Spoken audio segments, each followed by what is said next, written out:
요즘 코로나 바이러스로 인해서 이 세상에 안전한 것이 없습니다. 포츠 매거진에 보니까 지구는 지금 현재 위기에 있다 그러면서 지구를 만들어 놓고 그리고 거기다가 바이닐로 이렇게 사놓는 그런 모습이었습니다. 지금 지구에 엄청난 이런 바이러스가 침투했다, 그런 것을 어떤 예시하는 그런 그림이었습니다. 그럼에도 불구하고 세계에서 가장 살기 좋은 나라가 어디냐 했을 때 그 중에 미국이 들어있었습니다. 미국이 살기 좋은 이유 10가지가 나와 있는데, 거기 보니까 미국은 세계 중심이고, 그리고 제일 많은 인종들이 모여 살고 있고, 또 수많은 외국인이 미국으로 이민 오려고 하고 있고, 수많은 외국인들이 목숨을 걸고 배를 타고 들어오려고 하고 있고, 기차 밑에 매달려서 미국의 불법으로까지 숨어 들어오려고 하고 있다. 과연 그 이유는 무엇인가? 간단하다는 것이요. 아직까지는 미국이 기회의 나라이기 때문인 것이요. 미국은 열심히 일하면 살 수 있는 나라, 그래도 민주주의 나라로서 평등이 존재하는 그런 나라이기 때문이다, 이렇게 이야기했습니다. 물론 다양한 민족이 살고 있기 때문에 안전상의 문제, 그리고 또한 인종의 갈등, 그리고 사회적인 갈등, 여러 가지 문제가 존재하는 것은 사실이지만, 그래도 누가 보더라도 미국은 세상에서 평등하고 가장 살기 좋은 나라 중에 한 군데다, 그렇게 이야기했습니다. 그 중에 특별히 미국이 강한 이유가 뭐냐면은 이민사회로 이루어져서 과거에 무엇을 했든 가문이 어떻든 상관없이 철저하게 현재 중심 사회이기 때문이다. 과거에 어떠했든지 현재가 어떠냐가 중요한 나라다. 현재 실력이 있으면 언제든지 박수를 받을 수가 있고 대접받을 수 있는 사회가 미국이다. 그리고 미국은 능력 있는 만큼 성공할 수 있는 그런 나라다, 그렇게 평을 했습니다. 저는 그것을 읽으면서 느끼는 게 뭐냐면은 이런 원리가 우리 신앙생활에도 똑같이 적용된다는 것이요. 신앙이라는 것은 철저하게 현실주의입니다. 우리의 신앙은 부모나 조상들이 얼마나 큰 일을 했느냐, 아니면 과거에 내가 얼마나 잘 믿고 놀라운 체험을 했느냐가 중요한 것이 결코 아니라는 것이요. 바로 지금 내가 얼마나 하나님 말씀을 잘 믿고 있고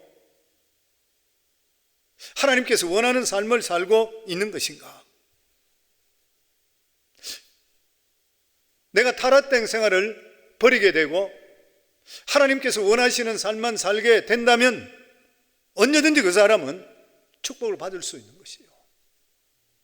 그러나 과거에 어떤 삶을 살았다 하더라도 지금 내가 바른 믿음 안에 서지 못하고 타락한 생활을 따라가게 될 때는 하나님의 축복이 끊어진다는 것이요.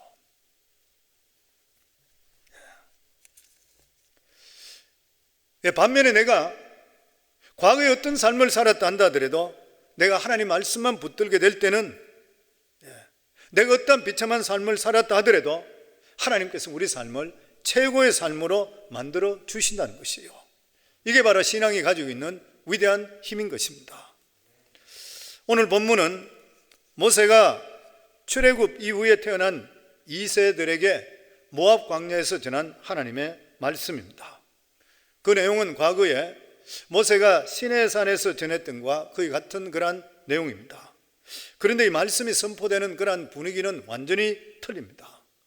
시내산 때는 시내산이 진동하고 그리고 산이 불이 붙어 보였습니다. 그런데 이 모압 광야에서는 이러한 영광이 전혀 나타나지를 않았습니다. 그래서 사람들이 생각할 때에 하나님께 40년 전에 했던 말씀을 또 하시는 거구나, 이렇게 쉽게 생각하고 지나갈 수 있습니다. 그런데 오늘 말씀을 주기 전에 하나님께서 모세에게 이렇게 말씀했습니다. 이 말씀은 너희 조상에게 주는 것이 아니라 오늘 여기 있는 너에게 주시는 말씀이라. 다시 말하면 이 하나님의 말씀은 현재 우리에게 주시는 말씀이다. 즉 하나님께서 출애굽했는 2세들에게 너희 조상들이 얼마나 대단한 그런 신앙체험을 했고 어떤 것을 경험했는 것이 중요한 것이 아니라 너희가 지금 하나님을 얼마나 신뢰하고 있고 얼마나 하나님 말씀을 전적으로 붙들고 있느냐가 중요하다 말씀이에요. 거기에 따라서 이 2세들의 인생이 위대해질 수도 있고 아니면 조상들과 같이 비참해질 수도 있다는 거예요. 이스라엘의 출애굽했던 그러한 시대는 처음에는 대단했지만 나중에는 비참하게 멸망했습니다. 처음 출애굽할 때 주위의 모든 민족들이 벌벌 떨었습니다. 10가지 기적을 체험했죠. 바다가 갈라졌습니다. 세상에 어디에 이런 일이 있습니까? 시내산에서 말씀을 받을 때 온 산이 불이 탔습니다. 불이 붙고 진동을 했습니다.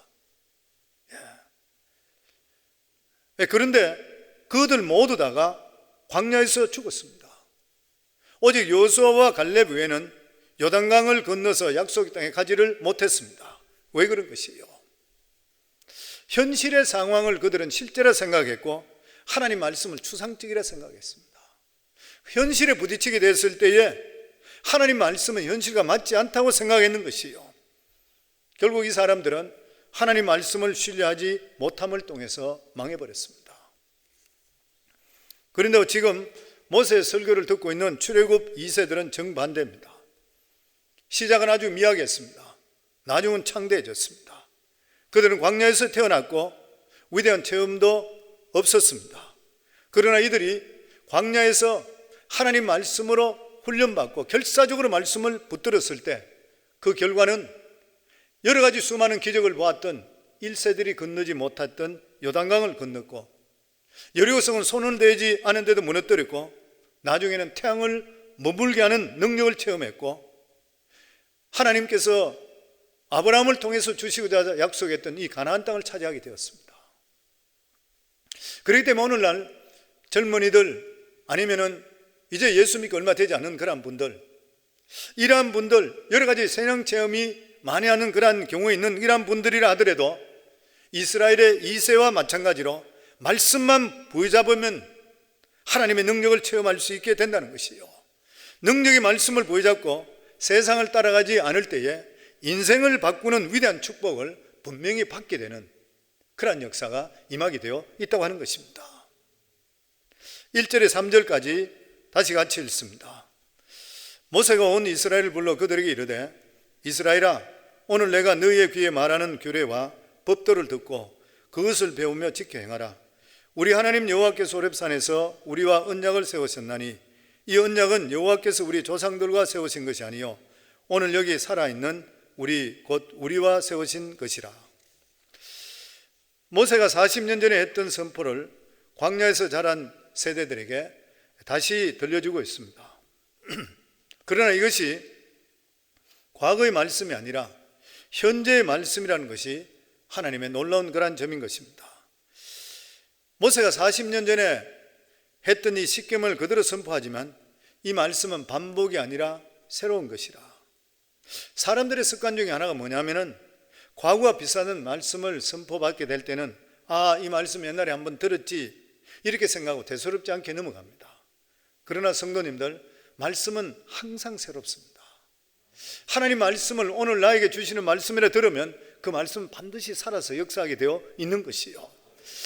다시 선포되는 말씀이라도 듣는 그 사람이 말씀의 대상입니다. 그리고 그 듣는 말씀을 대상인데 그 사람이 그것을 받아들이면 축복의 대상이 되는 거예요. 누구든지 말씀을 듣고 믿게 될 때는 본인이 말씀의 당사자가 되는 거예요. 그래서 모세는 이 언약은 여호와께서 우리 조상과 세운 것이 아니라 오늘 여기 살아있는 우리에게 세우는 것이라 다시 이렇게 확인하고 있는 것입니다. 하나님 말씀은 우리가 그냥 듣기 좋아하러 하시는 위로가 아니라 하나님 말씀이 주어졌다는 것은 계약을 체결했다. 이 계약의 조건이 뭐냐면 우리 인생 전부 다. 우리가 하나님 말씀을 듣고 내 욕심대로 살지 않고 하나님 말씀만 붙들고 가면 하나님께서 나에게 모든 것을 지켜주시고 책임져 주신다. 이게 계약입니다. 그렇기 때문에 이러한 계약에 대해서 받아들이는 사람, 받아들이지 않는 사람, 그래 신앙은 선택인 것이요. 우리가 믿음으로 살 때 보면은 이 두 가지 문제 때문에 갈등하고 어려움을 겪게 되는 경우가 많이 있습니다. 그 첫 번째 갈등이 뭐냐면은 세상이 성경이 말하는 대로 곧 망할 것 같지 않는 것이에요. 그리고 세상이 완전히 소망이 없어 보이는 것도 아닌 것이에요. 보면 세상에도 좋은 것이 너무 많아 보이는 것이에요. 그런데 또 하나님 말씀에 보면 내가 이래 살아서 안 되겠다 이래 생각해요. 세상을 놓기도 힘들고 하나님 말씀만 붙들기도 힘들고 갈등하는 것입니다. 그 이스라엘 백성들이 나중에 하나님께도 걸쳐 있고 세상도 걸쳐 있고 그걸 망해버렸죠. 우리도 똑같은 경우가 생깁니다. 이 신앙이라는 게 뭐냐면은 정신적인 가치를 추구하잖아요. 그리고 내세의 소망을 추구하는 것입니다. 눈에 보이질 않게 되는 것이요. 그런데 하나님께서는 둘 중에 하나를 택하라 그래요. 둘 중에 절대 걸치지 못하게 합니다. 신명기 11장 26절부터 보면 내가 오늘 복과 저주를 너희 앞에 두나니 너희가 만일 내가 오늘 너희에게 명하는 너희의 하나님 여호와의 명령을 들으면 복이 될 것이요 너희가 만일 내가 오늘 너희에게 명령하는 도에서 돌이켜 떠나 너희의 하나님 여호와의 명령을 듣지 아니하고 본래 알지 못하던 다른 신을 섬기면 저주를 받으리라. 하나님께 선택하라 그럽니다. 왜 그러냐면은 하나님께서 누구에게든지 모든 사람에게 자신의 모든 것을 주시지 않기 때문에 그래요.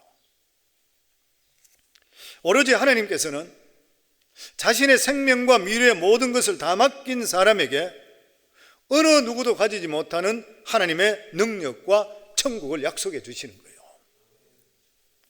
그러나 이스라엘 백성들은 세상을 택했기 때문에 실패해버렸습니다. 복의 근원 대신 하나님을 부여잡게 되면은 미래와 모든 것을 얻게 되는데 누구나 갖지 못한 하나님의 능력과 천국을 갖게 되는데 눈에 보이지 않는다고 해서 세상을 택해버렸던 것이요.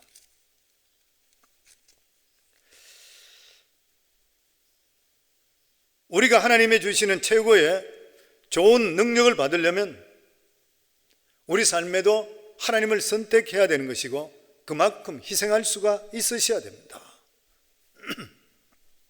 내가 좋아하는 것들, 내가 매달려 있는 이런 것들 내려놓을 수가 있어야 됩니다. 그것이 무엇이든 간에 하나님보다 먼저 생각나고 먼저 앞서면 내려놔야 돼요. 그래서 신앙생활 바로 하시려고 그러면 포기부터 배우셔야 됩니다. 포기하시고 하나님 붙들어야 돼요. 사람들이 포기 제일 하지 못하는 게 무엇입니까? 돈과 명예인 것입니다. 욕심과 그리고 또한 야망인 것이요. 근데 하나님께 이런 걸 내려놔라 그럽니다. 디모데후서 6장 10절에 보면 돈을 사랑함이 일만하게 뿌리가 되나니 이것을 탐내는 자들은 미혹을 받아 믿음에서 떠나 많은 근심으로서 자기를 찔러도나. 그리고 마태복음 6장 24절에는 한 사람이 두 주인을 섬기지 못할 것이니 혹 이를 미워하고 저를 사랑하거나 혹 이를 중히 여기고 저를 경히 여김이라. 너희가 하나님과 재물을 겸하여 섬기지 못하느니라. 둘 중에 하나 선택하라는 것이요. 절대 둘 다 같이 섬길 수가 없다고 하는 것입니다. 우리 인생에 바른 믿음을 가지기 위해서는 포기할 수 있으셔야 돼요. 하나님께서 이런 것들을 포기하고 하나님 한 분, 하나님께서 공급해 주시는 그거로 만족하고 살아라는 거예요. 우리가 하나님을 믿기 때문에 실제적으로 희생한다고 그렇게 생각하지만 되돌아보면 그렇게 큰 희생이 아닌 것이요. 왜냐하면 이렇게 우리가 욕심 부리고 우리가 갖고 싶은 것들 내려놓게 되는 것이 결과적으로 우리가 사는 길인 것이요. 그리고 하나님께서 우리들에게 우리의 헌신을 기억하시고 복을 주실 때는 우리가 희생했는가 비교할 수 없는 엄청스러운 복을 받습니다. 저는 목회하면서 성도님들 이렇게 볼 때에 정말 헌신했던 분들 보면 하나님께서 복을 나르는 거 보면 또 놀라운 일들이에요. 그리고 성도들도 헌신하는 거 보면 목회자 마음을 감동시킵니다. 그러면 그분 볼 때 기도하게 돼요. 그분을 자꾸 기도해 주게 돼요. 그런데 실제로 우리 지금까지 목회하면서 보니까 뭐 정말 죽을 사람도 살아났잖아요. 어려운 사람 이렇게 세워주시고, 성도님들, 하나님께 드려지는 헌신은 절대 하나도 땅에 안 떨어집니다. 기도가 땅에 떨어지지 않는 것과 마찬가지로 하나님께서 우리의 모든 것을 다 알고 계시요, 주의 나라를 위해서 성도님 할 수 있는 대로 최선을 다할 수 있기를 주의 이름으로 축원합니다. 왜냐하면 돈이나 명예나 모든 이런 것들은 지나가는 것이잖아요. 없어지는 것이요, 하늘나라 그 대신에 전혀 쌓일 것이 없는 것입니다. 그렇지만 우리가 주의 나라를 위해서 헌신하는 모든 것들은 하나님께서 반드시 기억하시고 하나님께 돌려주실 때는 30배, 60배, 100배보다 더 큰 것으로 반드시 내려주시는 하나님이신 것이요. 그리고 두 번째 갈등하는 것이 뭐냐면은, 과연 하나님을 전적으로 붙든다 하더라도 우리가 완전한 신앙생활을 할 수가 있겠나? 사실 이것은 죄인된 우리들은 불가능한 일입니다. 그런데 하나님께서 우리들에게 말씀하는 것은 완전한 것을 원하시지를 않는 것이요, 우리가 비록 부족하고 연약하다 하더라도 위선적으로만 행하지 않으면 절대로 하나님께서 우리를 버리시지 않습니다. 그래서 우리에게 필요한 것은 하나님 앞에서 완전한 것이 아니라 정직과 솔직함인 것이요, 우리가 부족하고 연약한 가운데 있지만 정직하고 솔직하고 하나님께 그래도 믿으려고, 그래도 믿음 쪽에 서서 살아갈 때에 하나님 보실 때 완전하다고 인정해 주시는 거예요. 간주해 주시는 것이요. 그렇게 되면은 하나님께서 과거와 현재와 미래 모든 걸 다 책임져 주시는 것이요. 그렇기 때문에 성도님들, 말씀대로 살기에 최선을 다하기를 주의 이름으로 축원합니다. 그러면 기도가 응답되게 되어 있고 성령의 기름 부음의 역사가 반드시 임하게 되어 있는 것이요. 그러면 4절과 5절에는 십계명을 처음 받을 때의 상황에 대해 나옵니다. 여호와께서 산 위에 불 가운데서 너희와 대면하여 말씀하시매 그때 너희가 불을 두려워하여 산에 오르지 못하므로 내가 여호와와 너희 중간에 서서 여호와의 말씀을 너희에게 전하노라. 여호와께서 이르시되, 이 모세는 이스라엘 자손들에게 십계명을 받던 40년 전을 지금 기억하고 있습니다. 당시 시내산은 아무나 다가갈 수 없는 불덩어리였습니다. 그런데 하나님께서 이 가운데서 모세에게 십계명을 주셨습니다. 불 가운데 십계명을 주셨던 그런 이유가 뭐냐면, 하나님은 소멸하신 분이라, 죄인된 우리는 절대로 하나님께 못 갑니다. 적사해버리는 것이죠. 그런데 하나님께서 모세에게 이 십계명을 주셨는 것이, 너희들이 그냥 오면은 적사하지만 하나님 말씀 가지고 올 수 있다는 거예요. 아주 쉬운 방법을 가르쳐 주는 것이 모세를 통해서 하나님 말씀을 듣는 것입니다. 오늘 어떤 의미에서 우리가 참으로 쉽게 신앙생활을 할 수 있는 그런 방법이 뭐냐면 하나님 말씀을 듣는 것입니다. 이것이 불 대신 하나님께 가까이 다가갈 수 있는 유일한 길인 것입니다. 그런데 사람들은 이 길이 너무나 평범하다 생각해요. 시시하다 생각해서 말씀 듣는 것을 그렇게 중요하게 생각하지를 않습니다. 그러나 하나님께서는 오늘도 이렇게 평범한 말씀으로 우리에게 다가오시는 것이요.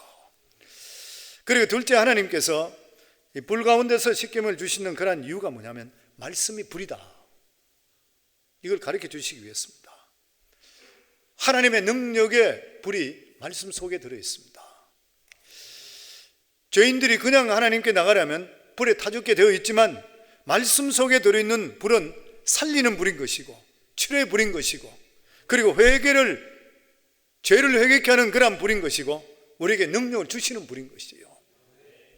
저는 히브리 4장 12절, 하나님 말씀은 살아있고 활력이 있어 좌우의 날선 어떤 것보다도 예리하여 혼과 영과 및 관절과 골수를 찔러 쪼개기까지 하며 또 마음의 생각과 뜻을 판단하나니.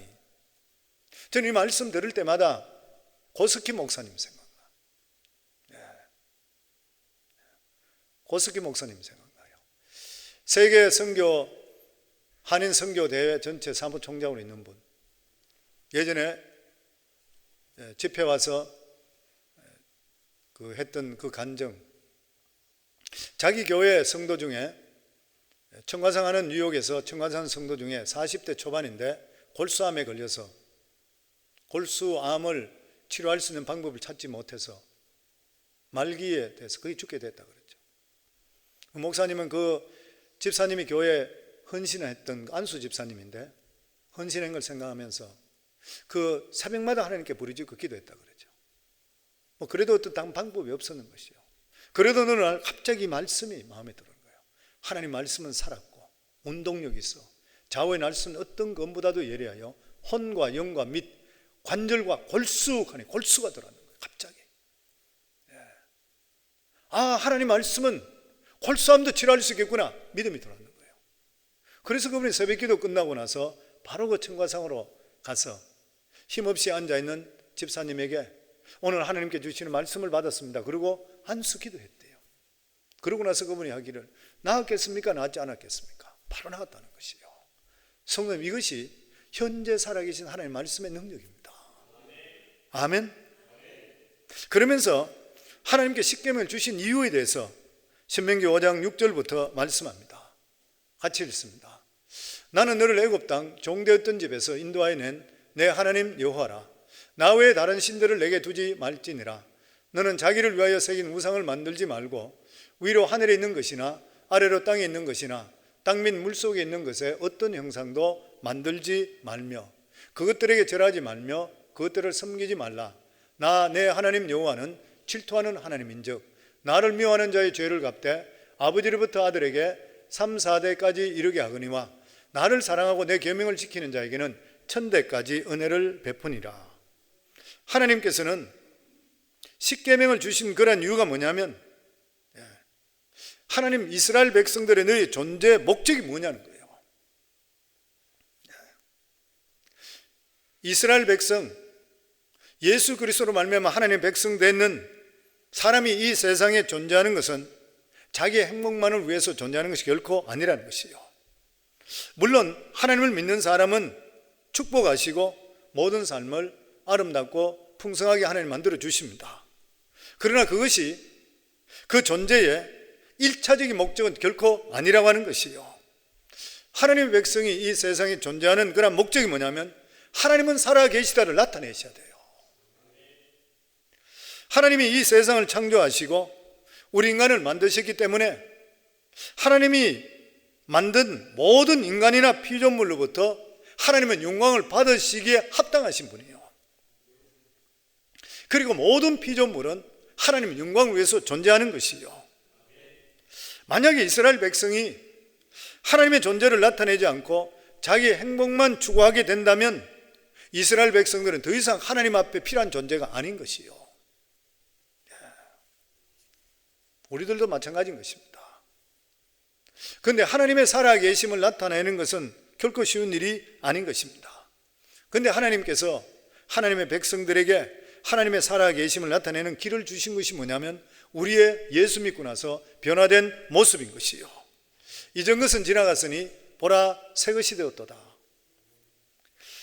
이스라엘은 애굽에서 노예로 비참하게 살던 그러한 사람들이었습니다. 그런데 그들은 하나님의 백성 되고 나서 완전히 새로운 사람이 되었습니다. 능력의 백성이 되어버렸습니다. 이스라엘 백성들이 여리고 성 쪽에 갔을 때에 여리고에 살고 있던 기생 라합은 이 이스라엘 백성들이 노예라고 생각하지 않고 위대한 민족이라 했습니다. 왜 그러냐면 상천하지의 하나님을 믿는 그런 민족, 그렇게 된 바산 왕 그 강력한 옥도 죽어버렸고 그리고 아모리 왕 시온도 한숨에 없애버렸던 진짜 별 볼 일 없는 그런 민족이 주위 나라로부터 위대한 민족이 되어버렸어요. 그렇기 때문에 사랑하는 성도님들, 세상에서 어려움 당하고 고난 당한다 하더라도 언제든지 이스라엘 백성들이 만났던 하나님을 찾기만 찾으면 위대한 사람으로 바뀌게 돼 있어요. 그래서 우리 예수 믿는 사람 소망이 있는 것이요. 이스라엘 백성은 애굽에서 비참한 그런 노예였다가 100% 하나님 은혜잖아요. 자기들 노래가 하나도 없습니다. 10가지 재앙부터 해서 이끌어낸 모든 하나님 말씀입니다. 하나님을 통해 복을 받은 것이요. 하나님을 통해서 새로운 사람이 된 것이요. 그렇다면은 이스라엘은, 이 민족들은 자기들 것이라는 것은 존재하지를 않는 것이요. 모든 것이 하나님의 은혜인 것이고 모든 것이 하나님의 복인 것입니다. 그렇기 때문에 그들은 앞으로 살아가는 삶이 하나님의 도움 속에 살아갈 수 있으셔야 돼요. 그래서 다른 주위에 있는 민족들이 우상을 섬기는 사람, 하나님 모르는 사람, 이런 사람들이 아무리 복을 받고 잘 사는 모습을 본다 하더라도 두려워하지 말아야 돼요. 우리는 우리 속에 보배 되신 예수 그리스도를 우리 속에 담고 살아가는 사람이라. 세상 사람과 틀리는 것이요. 성도는 우리들도 예수 그리스도로 말미암아 구원받은 하나님의 자녀들은 우리 것이 있어서는 안 됩니다. 우리 것이 어디 있어요? 하나님께서 우리를 건져주셨는데 모든 것이 하나님 것인 거예요. 그래서 하나님께서는 이스라엘 백성들에게 하나님을 나타내는 것이 어떤 것인지에 대해서 십계명을 통해 구체적으로 설명해 주십니다. 십계명에서 1계명과 4계명은 하나님에 대한 계명입니다. 1, 2계명 보면 어떤 이유에도 다른 신을 인정하거나 우상을 만들지 말라 그랬습니다. 다른 신을 내 앞에 두지 말라. 이 말은 뭐냐면은 하나님 외에 이 세상 일체 신은 없다. 마귀나 천사도 신이 아니라 우리 같은 피조물인데 몸이 다른 것이요. 다른 모든 신들은 사람들이 상상해서 만들어 놨어요. 이 세상의 신은 하나님밖에 없습니다. 그리고 다른 모든 신들은 사람들이 만들어 놨는 데다가 타락한 천사들, 귀신이 붙어 있어요. 그게 신들이라 이야기하는 거예요. 그래서 그것들에게 9절부터 말씀입니다. 그것들에게 절하지 말며 그것들을 섬기지 말라.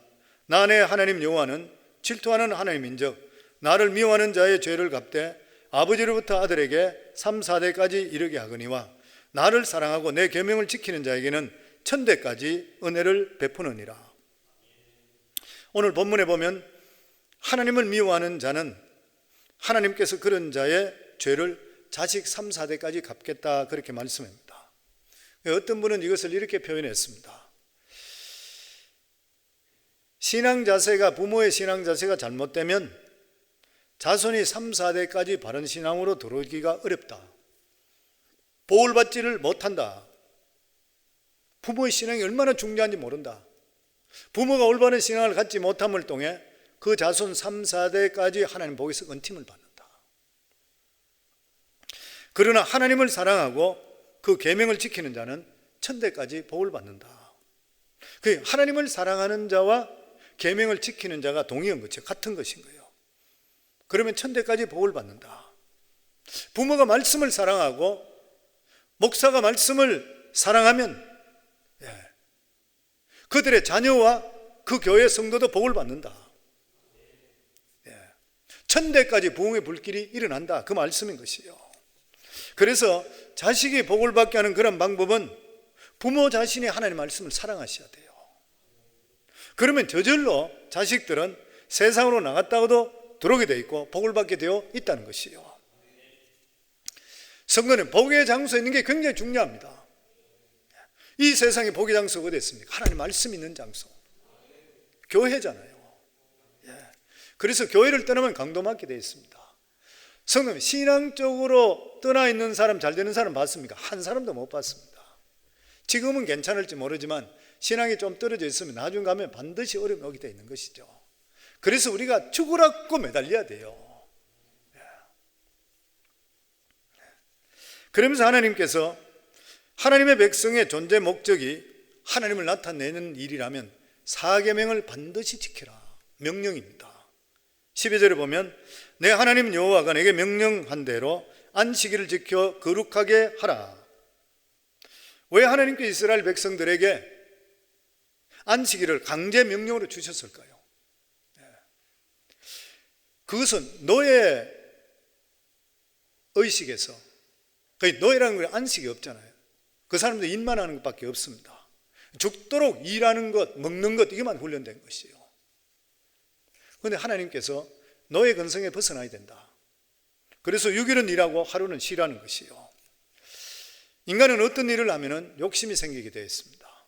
그리고 욕심 때문에 일에 매이게 되는 것이요. 그러나 이것은 하나님의 주신 자유를 욕심 때문에 잃어버리는 것이요. 그 사람들에게 가장 오늘날 중요한 것이 뭐냐면 중독이라고 그러죠. 일에 중독된 것, 술에 중독된 것, 마약에 중독된 것, 습관에 중독되는 것, 중독이라고 그래요. 그런데 이것은 우리의 의지로 해결할 수 없습니다. 자기 생각에 결심만 하면 얼마든지 이런 데서 벗어날 것 같은데 절대로 그렇지 않는 것이요. 결국 우리는 하나님의 은혜 없이 살 수가 없어요. 하나님의 은혜가 임할 때 중독에 벗어납니다. 교회에서 항상 말씀드린 대로 기도하고 말씀법을 통해 부르짖고 통해서 성령 충만하라 그러잖아요. 성도님들, 이러한 중독에서 벗어날 수 있는 유일한 길은 성령이 우리를 통치하셔야 돼요.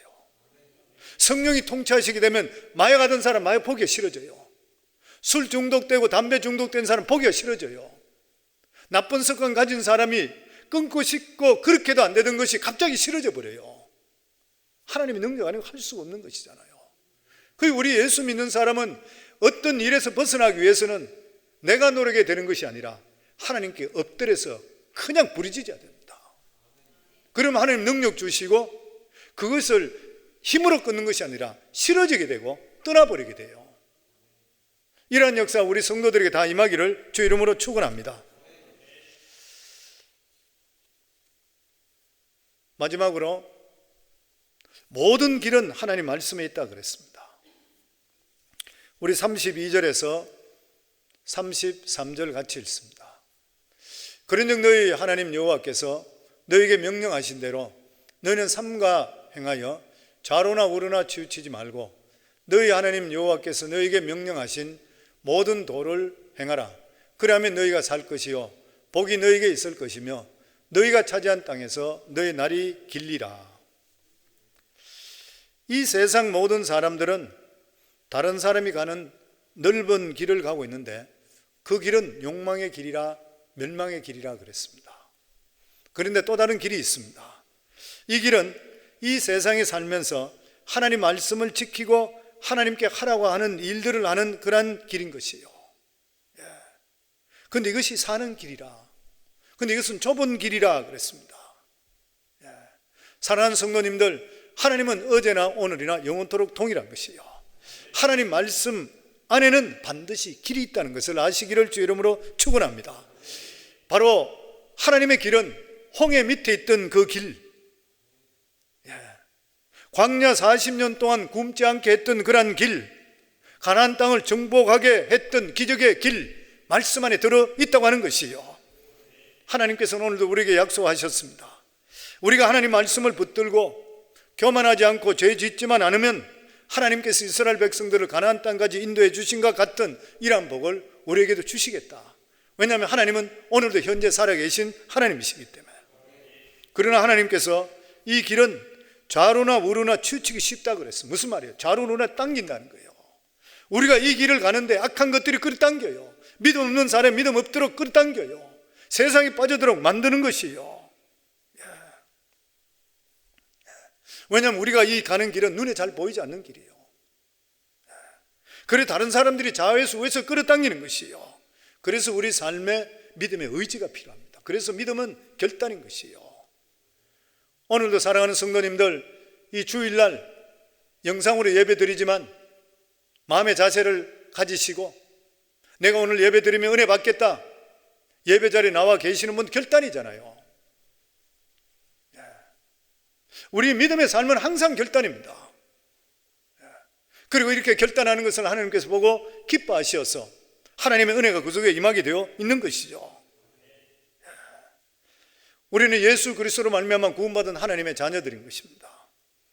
이미 예수님께서 우리의 모든 죄를 십자가에 담당해 주시고 우리를 건져 주셨습니다. 오직 우리에게 주는 예수님밖에 없어요. 그러니 주님만 바라보고 인생을 살아가게 될 때에 하나님께서 우리 삶을 책임져 주시는 것이에요. 사랑하는 귀한 우리 성관계 성도 여러분, 모세가 출애굽 2세에게 주셨던 이 말씀은 그들의 조상에게 주신 말씀이 아니라 너희들의 주신 말씀이라 그랬습니다. 이 말씀대로 살게 되면 너희가 살고 복을 받을 것이라 그랬습니다.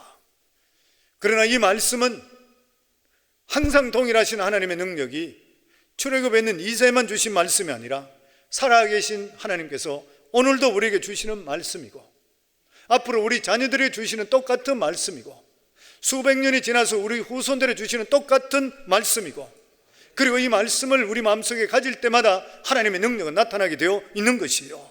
왜냐하면 하나님 말라기 3장 6절에 보면 나 요한은 변개치 아니한다 그랬습니다. 히브리 13장 8절에 보면 예수 그리스도는 어제나 오늘이나 영원토록 동일하시다 그랬습니다. 사랑하는 성도님들, 오늘도 하나님의 말씀을 내가 마음속에 받아들이는 그 순간에 하나님께서 이스라엘 백성들의 역사했던 이 역사는 우리 속에도 임하는 것이요. 코로나 바이러스로 인해서 우리의 삶 모두 다가 정상적인 삶을 잘 살지를 못하고 있습니다. 집에 모두 갇혀 있습니다. 그런데 성도님들, 지금까지 하나님과 함께 하시는 것을 우리 자신들을 돌아보면 이러한 모든 일들 속에도 반드시 하나님께서 이런 길을 통해서 우리들에게 하시고자 하시는 뜻이 있습니다. 영적으로 더 하시든 아니면 지금까지 일에만 몰두하시고, 내가 사업장 하시는 분은 사업을 팔기 전까지는 문을 닫을 수 없는데 지금 문 닫은 분들이 많잖아요. 부득이한 경우에, 이러한 경우에 건강도 챙기시고 가족 관계도 더 챙기시고 믿음도 더 할 수 있고, 왜냐하면 이 세상 다 지나가는 것이요. 내가 억만금을 벌였다 억만금이 지켜지는가요? 아니잖아요. 모든 것들이 한순간에 없어지는 것들이잖아요. 이러한 기간 동안 하나님 주셨을 때는 우리 입술로는 하나님 뜻은 모르지만 범사에 감사하라 했으니까 우리가 감사하고 어려운 일도 부정적으로 말씀하지 마시고 하나님께 간구하고 기도함을 통해서 영적으로 더욱더 하나님께 가까워함을 통해서 이 일이 더욱더 복된 삶이 될 수 있을 뿐만 아니라 말씀을 부여잡음을 통해 말씀 모두 다가 성도들에게 능력이 임할 수 있는 귀한 시간들이 될 수 있기를 주의 이름으로 축원합니다.